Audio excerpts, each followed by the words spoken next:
इसके आगे मतलब कहाँ तक ये जमीन थी पहले? बहुत दूर तक गाँव रहे और रात से सुतत नहीं कि जब कहे बिछा के सुते रहता जगह ही नहीं। बस हम लोग को वोट बैंक के नाम पर लूटा जा रहा है। अब हमारे जो दादा बाबा खेत छोड़े थे बोने के लिए वो भी वो कटान में दह गया, तो अब कहाँ खेती करेंगे? अब इसमें डूबने तो नहीं जाएंगे ना। इसको खाना नहीं मिल रहा है तो देखिए क्या बाबू क्या भूख लगी है इसीलिए? क्यों खाने को कुछ नहीं है? देखिए ये कितना दिल को झकझोर कर देने वाला ये दृश्य है।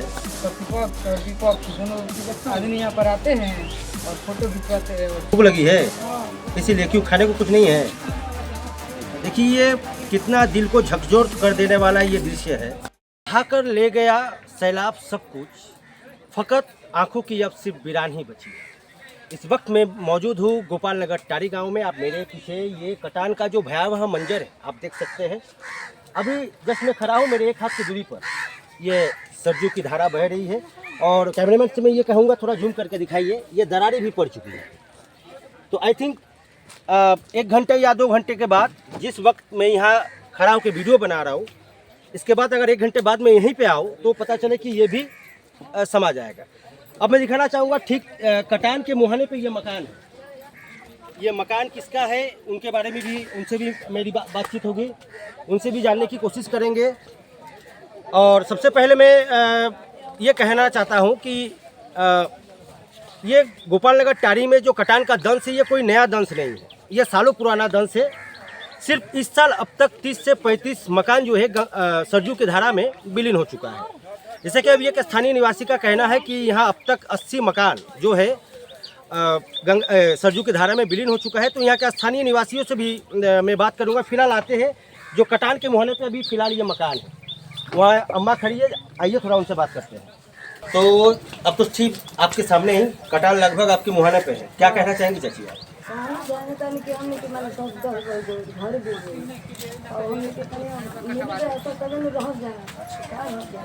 फिलहाल रात आदमी एगो लंगड़े बड़ा है जी, एगो लड़का बड़ा है, तब हमने के अब दूसरा कौन आधार। अच्छा तो इसके आप ये बताइए इसके आगे मतलब कहाँ तक ये जमीन थी पहले? बहुत दूर तक गाँव रहे, बहुत सौ कुछ गाँव लाइन हो रहल है, छोड़ के जरे सो गिरल है और 3 साल 4 साल से आगे से कुछ गिरत आवत है। अच्छा ये बड़े बड़े जो साहब लोग हैं, डीएम साहब है, एसडीएम साहब है, कभी आते हैं यहाँ पे? कबो आवत रहल ने धोत रहत हो का होता नहीं है। कौन साहब आते हैं? एसडीएम साहब आते हैं कि डीएम साहब आते हैं? सभी लोग आते हैं, लिखना है। अच्छा बनावे नहीं तो चिन्ह लेना बाकी पहले लोग आए तो मर्दानवा जाला लोग हम ना चिन्ह कि का होल पढ़ल लिखल है नहीं का जाने। हाँ तो ये बताइए चाची, जैसे कि अब तो रात की नींद आपकी हराम हो गई होगी हाँ, क्योंकि सामने ही कटान है। और रात से सुतत नहीं कि जब कहे बिछा के सुते रहता जगह ही नहीं। उठ काल से हटो ले बनी। अच्छा जैसे को लेके हटक नाती को जाकर डाकर आए कटोरे होला हटल बनी जहां ले जाके आ रात से हटल नहीं तेजे सुतत नहीं हो जा। भैया आप भी हैं के? ना मतलब का होने को क्या यहाँ के बारे में कुछ कहना चाहेंगे? अगर कटान हो रहा है, जो सरकार है आप जिनको वोट देते हैं यहाँ के स्थानीय जनप्रतिनिधि है, ठीक है, क्या कहना चाहेंगे? क्या ऐसा कुछ करे वो लोग जिससे ये कटान सब लोगों को नहीं जाती है? देखिए काम कराएंगे तो कटान तो रुकेगा। क्या काम कर रहे हैं? वो ठोकर बनवाइए पत्थर का, जो जियो ट्यूब डाल देते हैं, बोरी वोरी डालते हैं, इससे क्या होगा? उदा हो जाता है माटी गल कर। देखिए जो आप लोग हम लोग कहते हैं ना जेनजी के पास ये अकल है कि अस्थायी ठोकर बनेगा तो ये जो है कटान रुक सकता है। लेकिन हमारे जो शासन प्रशासन में बैठे आला अधिकारी है उनके दिमाग में शायद कुछ सूझबूझ आता नहीं कि क्या करना चाहिए क्या नहीं। लेकिन ये जेनजी के पास ये कह रहा है जैसा कि अगर यहाँ पर अस्थायी ठोकर हो जाएगा तो कटान रुक सकता है। क्यों? हाँ क्या कह रहे हैं आप? रिंग बांध और क्या क्या होने पे ये कटान रुक सकता है?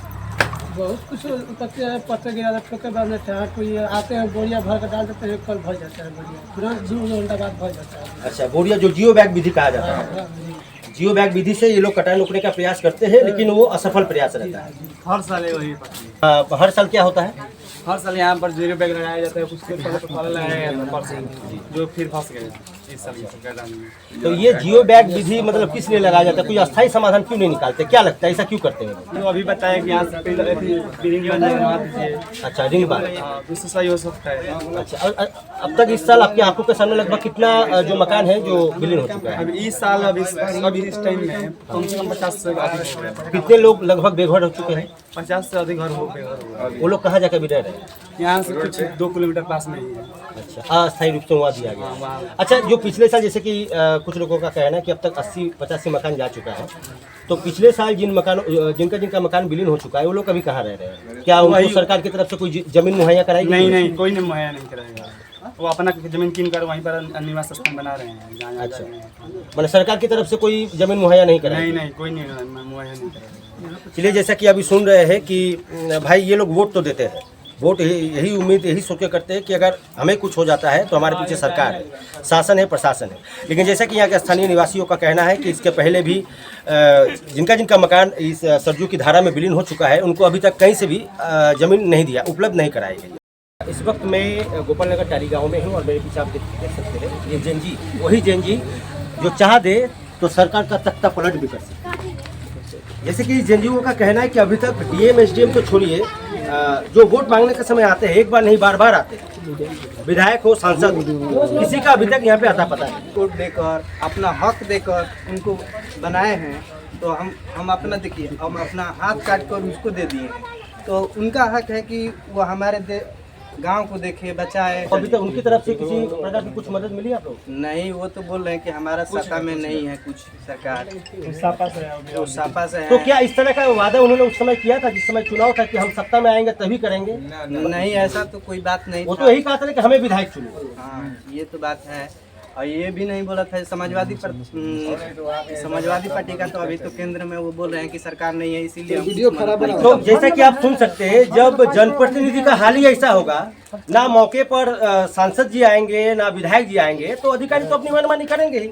अब आइए मैं इनसे भी पूछना चाहता हूँ, ये भी कुछ कहना चाहते हैं, क्या कहना चाहेंगे आप अधिकारी और यहाँ के सांसद जनप्रतिनिधि के बारे में? सर, यहाँ का ऐसा व्यवस्था है कि जिस प्रकार से भादों में जैसे बारिश होता है उसी प्रकार ठीक पियरका मेढक के ऊपर हो जाते हैं, ठीक उसी प्रकार केवल मतलब बाढ़ जब आता है तो यहाँ पर नेता प्रतिपक्ष और विपक्ष दोनों आदमी यहाँ पर आते हैं और फोटो खिंचवाते हैं और चुपचाप चले जाते हैं। अच्छा, मतलब वो सिर्फ फोटो सेशन के लिए आते हैं यहाँ? जैसे देखिए जेनजी है, जो बात बोलते हैं दिल से बोलते हैं, दिमाग से नहीं बोलते। और देखिए इन्होंने कितनी अच्छी बात कही, सांसद विधायक जी अगर आएंगे भी तो सिर्फ फोटो खिंचवाएंगे, आएंगे थोड़ा बहुत हाथ जोड़ी करेंगे और उसके बाद फिर चले जाएंगे। 5 साल से हमारे गांव ढह रहा है। अच्छा, किसी का ध्यान नहीं है। अच्छा, ये बताइए यहाँ से। अच्छा, इसके पहले आप ही के क्षेत्र के विधायक के तेज तरार विधायक सुरेंद्र सिंह जी, उनके राज्य में ये नहीं रहा था, उसके बाद में। अच्छा, उसके बाद में। तो ये बताइए, आप युवा सोच रखते हैं क्या ऐसा करना चाहिए शासन प्रशासन को जिससे ये गाँव अभी भी बच सकता है? यहाँ पर रिंग बांध का व्यवस्था करना, रिंग बांध चाहिए। जैसा कि आप समझ सकते हैं यहाँ के युवा का कहना है कि यहाँ यहीं पर पे नहीं। रिंग बांध बन जाए। और देखिए हमारे क्षेत्र जो दतहा पड़ता है उस साइड से हमारे ये पूरे गांव को गोपाल नगर का संकट में है, जो ढह रहा है उस साइड से भी कटान लग गया, दोनों बगल से लग रहा है। इसीलिए ये गांव का आशा नहीं है कि बच पाएगा। अगर सरकार चाहेगा तो इसको घुमा सकता है दरिया को। एक गाँव नहीं है सर, यहाँ पर 4 गाँव है। थोड़ा बताइए। सिवाल मठिया, मानगढ़, गोपाल नगर, वशिष्ठ नगर, 4 गाँव है। तो ये इसके पीछे है क्या? सभी प्रकार की जद में है। वशिष्ठ नगर होने गोपाल नगर भी कट रहा है और सिवाल मठिया भी कट रहा है और मानगढ़ साइड में थोड़ा बीच में है, इसीलिए वो भी अगर ऐसे कटेगा तो वो भी चला जाएगा। अब 5 किलोमीटर से पहले अब देखिए बताइए, अब हम रोड पर चले जाएंगे तो हमारे तो देश कृषि प्रधान देश है, हमारे दादा बाबा सदियों से ये खेती बाड़ी करते आए हैं यहाँ। तो बताइए अब लोग हम खेती नहीं करेंगे तो खाएंगे क्या? रोजगार तो नहीं मिल रहा है। तो बताइए हम उसी पर जीते थे, आश्रित थे। अब खेती होती के साथ और घर भी ढह गया, और बताइए हम लोग कहाँ जाएंगे? ना रोजगार है ना खेती और बाड़ी। जो 5 किलोमीटर पहले अभी यहाँ का घर है जो लोग का 10-10 बीघा 5-5 बीघा खेती करते थे उस साइड, तो वो भी ढह गया। तो बताइए कहाँ जाएंगे? तो इन सारी चीजों के लिए आप जिम्मेदार किसको मानते हैं? सरकार सरकार, वो चाहे कोई भी सरकार। सरकार तो पहले थोड़ा थोड़ा काम करवाए हैं, जो जियो बैग बोलते हैं। जियो बैग भी 7 करोड़ का बजट था, यहाँ पर करवाए थे। 7 की 7 7 करोड़। हाँ, उसका क्या हुआ? काम हुआ है, वो भी बह गया है, काम 3 का करोड़ हुआ रुपया है। बह गया। अच्छा से वो सही ढंग से काम हुआ नहीं है। देखिए, उसको बचाव के लिए कुछ नीचे दबाया जाता है, कुछ ऊपर दबाया जाता है, ऐसे ही भी कर चले गए, ठेकेदार पैसा उठाया और चले गए। बस सिर्फ कोरम पूरा किया। मतलब है नहीं प्रशासन के अच्छे से बाने होते तो ये अब बताइए, उस साइड है जो रामगढ़ बोला जाता है, उस शहरी दाया छपरा, उस साइड कैसे ढाई रुक जा रही है, यहाँ पर क्यों नहीं रुक पा रही है? अब बताइए, वहाँ पर अच्छा व्यवस्था दिया जा रहा है। तो क्या ऐसा भेदभाव आखिर क्यों किया जा रहा है? अरे ये दियर है, इसे कोई पूछता नहीं है, बस हम लोग को वोट बैंक के नाम पर लूटा जा रहा है। वोट तो आप लोग भी देते हैं। हाँ, देते हैं।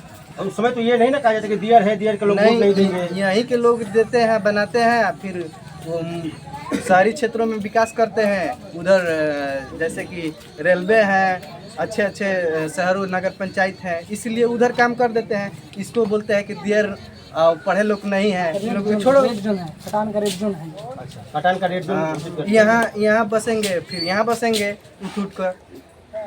ये बताइए भाई साहब, अब तो इसी उम्मीद से वोट देते हैं ना कि चलो भाई अच्छी सरकार आएगी, अच्छे जनप्रतिनिधि आएंगे तो मेरा उद्धार है, मेरा गांव बच जाएगा, लेकिन ऐसा हो नहीं पा रहा है। क्या कहना चाहिए? 5 साल से मैं देख रहा हूँ। अच्छा, 5 साल खुद से। घर चला गया। अच्छा, चला गया। हाँ, चला गया। अच्छा, आप क्या करते हैं? हम किसी नहीं करते, बस पढ़ाई लिखाई करते हैं। पढ़ाई लिखाई करते हैं। और यहाँ आपका खेत वगैरह भी था सर? वहाँ खेत तो सारा चला गया। अच्छा, चला गया। तो अब जीविका पार्जन कैसे चल रहा है? अब क्या फिर कुछ ना कुछ तो करते होंगे। अब वही जाकर काम कर रहे हैं। अच्छा, मजदूरी करने को भी बहुत शौक है। तो देखिए, कल तक इनके पास अपना खेत था, ये अपने खेत से अपनी जीविका पार्जन करते थे, लेकिन आज इतना विवश हो गया चूँकि इनका खेत कटान की भेंट चढ़ गया है, तो आज ये मजदूरी करके अपने परिवार का जीविका चला रहे हैं और पढ़ाई भी करते हैं। क्या कहना चाहेंगे? यहाँ जनप्रतिनिधि आ नहीं रहे? एक बार भी नहीं आए। और जिसमें वोट था, चुनाव था, उसमें कितनी बार आए? और हम लोग टाइम आते हैं अपने वोट बैंक के लिए, बड़े बड़े वादे करेंगे और उसके बाद चलेंगे। हम लोग गरीब आदमी हैं, बड़े बड़े वादे करेंगे तो फिर वोट तो देंगे ही। तो अब की बार अगर आएंगे यहाँ जनप्रतिनिधि, तो आप एज ए जन जी क्या पूछेंगे? बस यहाँ से पूरा काला झंडा दिखा दिया। तो जैसा कि सांसद जी अगर आप सुन पा रहे होंगे या सुनेंगे, तो यहाँ के जो युवा है, जो जनजी है, काला झंडा दिखाने की तैयारी कर ली है। क्यों? ठीक।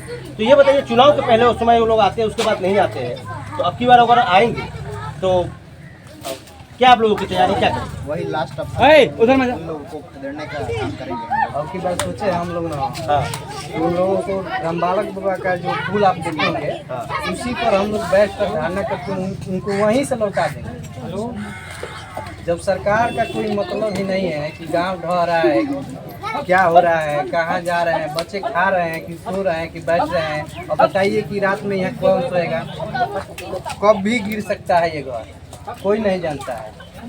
खेत के बात हुआ तो खेत में अब अनाज होता था, अब कहाँ जाएंगे लोग, अब कहाँ खाएंगे, अब कहीं पर अब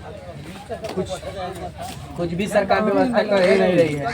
तो जैसा कि आप यहाँ का जो जनजी है, उनके अंदर का गुस्सा आप देख सकते हैं। तो मैं सांसद जी से यही आग्रह करूँगा कि वक्त अभी भी है, आप आ जाइए, कुछ ठोस पहल कीजिए, और आप नहीं करेंगे तो कौन करेगा? आप जब आ जाएंगे उसके बाद डीएम एसडीएम सब आएंगे, कुछ पहल होगी और ये गांव अभी भी जो बचा कुचा है वो बच सकता है। हमारे संसद जी कुछ करते भी नहीं, और करते भी एक बार यहाँ घूमने तक ले नहीं आए। अच्छा, घूमने तक नहीं आते? नहीं, हमारे जो अच्छा, चुनाव के समय कितनी बार आए थे? वो आए थे 2-4 बार आ गए होंगे। 20-20 गाड़ी लेकर आते हैं, 50-50 गाड़ी लेकर आते हैं, 100 ब्यास आते हैं। और वो क्या बोलते हैं, नेताजी सनातन बाबा जी, वो भी आते हैं, और नीरा शेखर भी, वो तो सत्ता में नहीं है लेकिन सनातन बाबा हैं तो उनको आना चाहिए। सनातन बाबा क्योंकि सांसद है, सत्ता उत्ता की बात नहीं है, सांसद है ना भाई। तो ये बोल रहे हैं कि अभी केंद्र में हमारा सरकार नहीं है, इसलिए आपके गांव का कुछ नहीं होगा। बताइए, हमारा अब देश एक लोकतांत्रिक देश है, जो हमारा अपना मतदान हम दे देते हैं तो विधायक सांसद का हक में चला जाता है, अब प्रधान का, तो उनका हक है कि इसको बचाए। लोग हमारे कहाँ जा रहे हैं कहाँ नहीं जा रहे हैं। जैसे कि अभी आपने कहा कि आपका जो खेती वाली जो जमीन थी अब गंगा की भेंट चढ़ गई। हाँ अभी तो आप स्टूडेंट होंगे। हाँ। इसके बाद अगर रोजगार नहीं मिलता है तो फिर जीविका पार्जन के लिए क्या रास्ता अपनाना पड़ेगा आपको? क्या करना पड़ेगा, मजबूरी में क्या करना पड़ेगा, फिर सूरत भागना ही पड़ेगा। अब जब रास्ता नहीं मिलेगा तो लोहा फैक्ट्री में जाना ही पड़ेगा। अब कैसे ही जीविका अपना जीवाना खाना वाना खाने के लिए अगर परिवार को पोसना पड़ेगा तो कहीं तक कहीं जाना ही पड़ेगा ना। अब युवा जो पढ़ते होंगे अब इस टाइम अब घर टूट गया तो यानी ये 20 साल पीछे चलेंगे। और तो ये बताइए कि हमारे बराबरी के जो युवा होंगे वो तो अब सरकारी नौकरी के सपना देखेंगे नहीं, अब जाएंगे वो लोहे पीटने। अब इससे अब देखिए अब हमारे जो दादा बाबा खेत छोड़े थे बोने के लिए वो भी वो कटान में दह गया, तो अब कहाँ खेती करेंगे। अब इसमें डूबने तो नहीं जाएंगे ना, तो अब लोहे फैक्ट्री में नहीं जाएंगे। जी हमारे जो ये पीड़ित परिवार हैं इन लोगों को मुआवजा मिलना चाहिए और प्लाटिंग कटना चाहिए, सुरक्षित जगह मिलना चाहिए। क्या क्या मिलना चाहिए? सुरक्षित स्थान इसके पहले जो पिछले साल उसके पिछले साल जो कटान हुआ जिनका मकान समाया है उन लोग को अस्थायी जगह मिली है? नहीं सर, लेकिन खुद से मतलब नहीं है। अच्छा खुद से सरकार की तरफ से सरकार की तरफ से जैसे कि नहीं अभी भी एक बार नहीं आया। अच्छा एक ही बार आए तो उसके बाद नहीं आए, कल आए थे कि नहीं थे? वो भी नहीं आए थे। देखिए बच्चे होते हैं दिल के सच्चे, बच्चे कभी झूठ नहीं बोलते। प्रभातखबर.com, विश्वास वही, रफ्तार नहीं।